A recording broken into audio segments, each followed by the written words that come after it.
Then there's the one that can deal with the body. Sometimes those are the same person, but they're two separate roles. Then there's the equipment gatherer. Then there's the data collector. And then there's the useless ones. Of the useless ones, there's some of them who can follow instructions, but they can't function on their own. They just stand there. But a lot of them are they're just too out of commission to function. I think we know where I fit in. The data collector. Right. And a good example of this is the San Francisco earthquake, when there was a cameraman who started filming the thing while it was happening in a car driving over the end of a bridge that was opening up. You don't have time to think. That's reflex. It's just what people do in various situations. Well, I turn on the TV, and I'm sampling every station my rabbit ears could tune into. I was even videotaping it. And one thing I noticed was that they were all playing the same tune. Wait a minute. That struck me kind of funny, because usually you have, one of them's interviewing someone who took their loved one to the airport, and then someone else is a building engineer, and then they're interviewing somebody who saw something. And no, these are all like slightly different video angles, but all the same story. Almost as if they needed to read the script at a certain time, all of them at the same time. Yeah, I don't know if that's what it was, or if they were getting who was orchestrating it from where, but we didn't have the typical, hodgepodge different. You've seen it before. When sure. If there was an earthquake, you'd have a whole bunch of different people interviewing different people for different things and what they saw. That I thought was strange. And then there's something that started hitting me like deja vu, kind of with War of the Worlds, though I wasn't around back then. That's where they played this fake alien invasion on the radio show. Yeah, right. And, okay, how do I know if that's what this is or not? We need more data. I have parents that live near the Pentagon. So I'll call up my mom and ask her if she, looks out and sees if there's fighter jets overhead. After all, if the Pentagon's involved, certainly, if we're being attacked. I called her up. She didn't know anything was going on. Did you call her before the Pentagon incident? No, it was just after. But she wasn't aware anything was going on because, of course, she doesn't turn on the TV. Right. And she looked out, didn't see any fighter jets, so we both decided it was a hoax.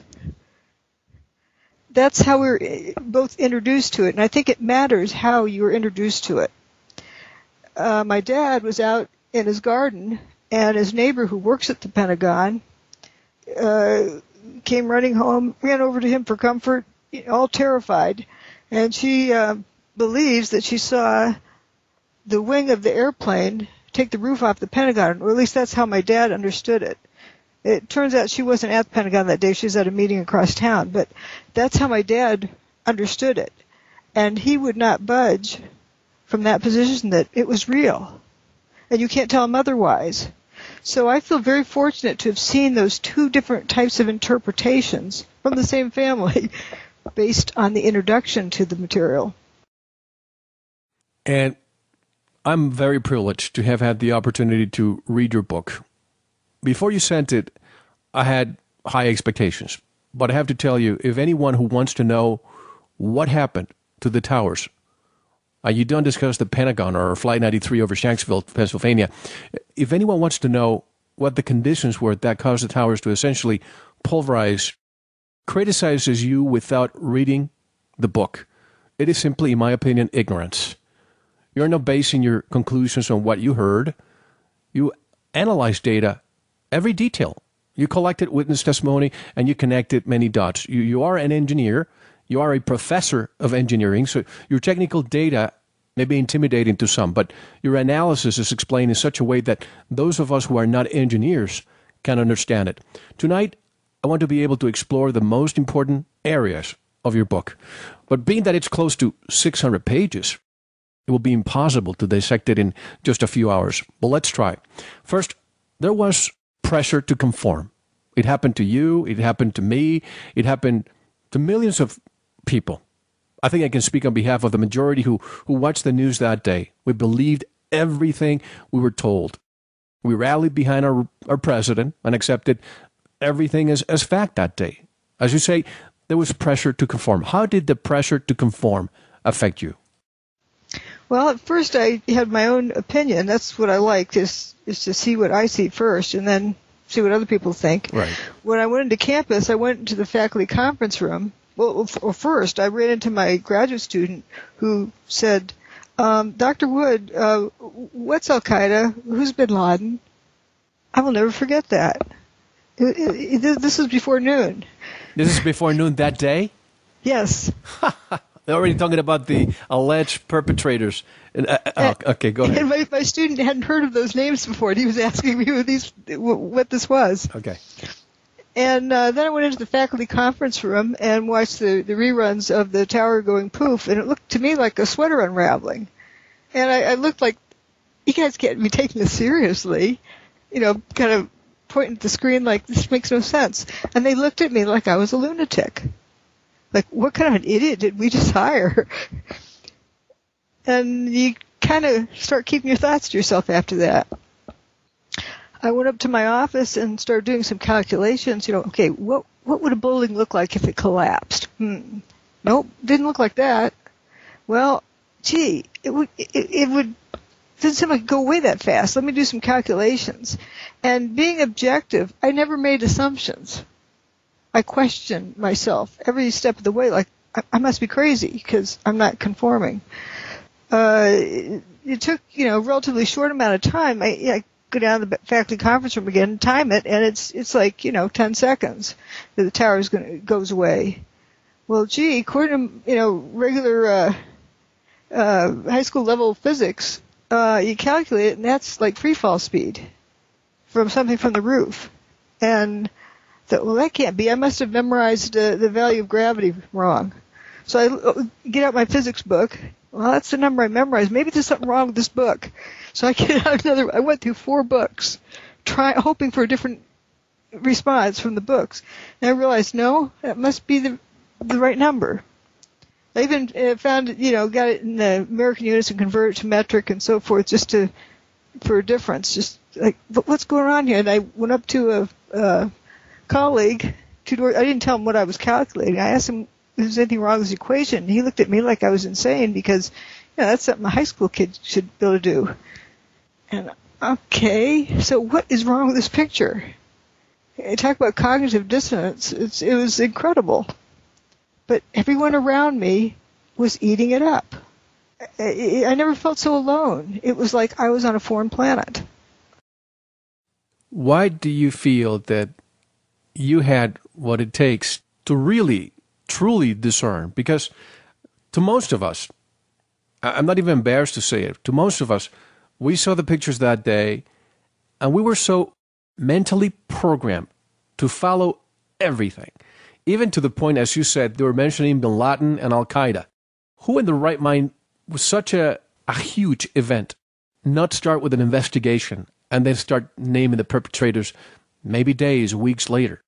And then we can even mention the Patriot Act, hundreds and hundreds of pages. Congress didn't even read it, and they passed it because they thought it was an important thing to do. But, Dr. Wood, there are many who continue to talk about explosions, mini nukes, thermite, etc. But even with all of the above, can the buildings fall as fast as throwing a billiard ball from the top? No resistance at all? They didn't fall, but it was also faster than it would take to drop a billiard ball from the roof to the ground. They went away faster. I'm not saying they fell. They went away faster than that. Right. So that tells us that they didn't fall. Where'd they go then? If they fell, you'd have a big thud on the ground, wouldn't you?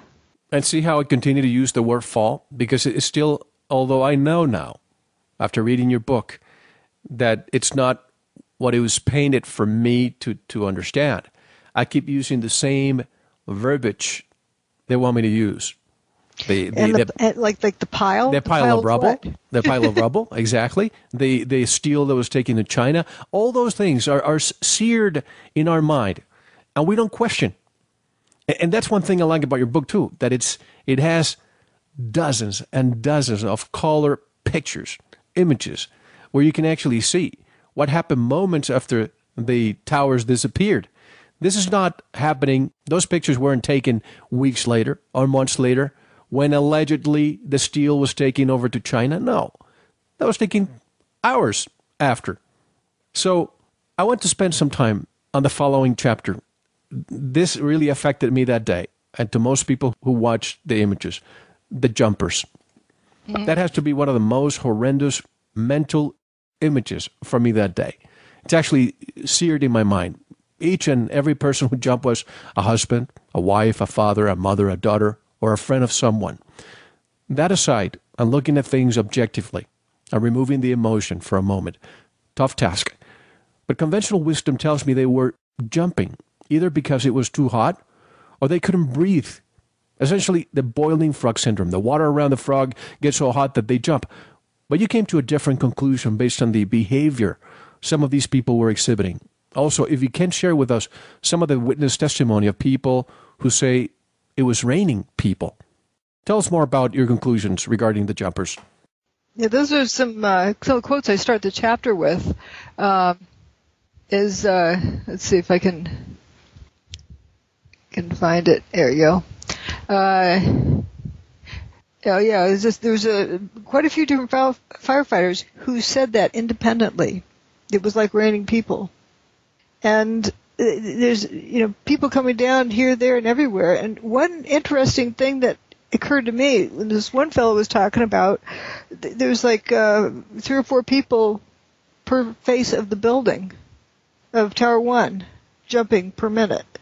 Well, let's take the lower value. Let's say 3 people per face. There's 4 faces to the building, so that means 12 people per minute are jumping. It was going on for 102 minutes. Well, let's round it to 100. So that's 1,200 people. And there are, 343 firefighters who were killed that day. That adds up to 1,543. You know how many different samples of DNA they could find as, discretely different, samples, different people? How many? Less than 1,600. 1,500, upper 1,500s, right about that same number that were identified. And those who were identified were people who jumped? Or no, not people as identified per name, but identified as a unique DNA. Different individuals? Yes, different individuals. Right. But was that DNA taken from the streets when they jumped, or were they taken from the quote-unquote rubble? It wasn't really specified. But I suspect it seems to line up pretty well with the jumpers, seeing that there wasn't much of anything left of the building. No desks, no toilets, no file cabinets. Well, one file cabinet wasn't in the building; it was in, nearby. Nothing that you would recognize as being part of something in an office. Toilets, I harp on that because, junkyards, you see parts of toilets. They're very obvious, recognizable, shiny porcelain. Right. And they're pretty indestructible. So why isn't there even a recognizable portion of one? And if you have to calculate how many bathrooms there were per floor, we're talking about hundreds of toilets. Yeah, thousands. Thousands. The minimum requirements for building codes is X number per floor and X number plus Y number for number of people and all of that. And I think I calculated out to around 3,000 for the complex. So at least 2,000 we should easily see. Before we talk more about what you think happened to the office desks, to the toilets, and so on, I want to stick with the people. Some of these people, when they jumped, they almost exploded while hitting the pavement. Some people may say, okay, this was so high. They were jumping above the 80th floor. But you have a different angle.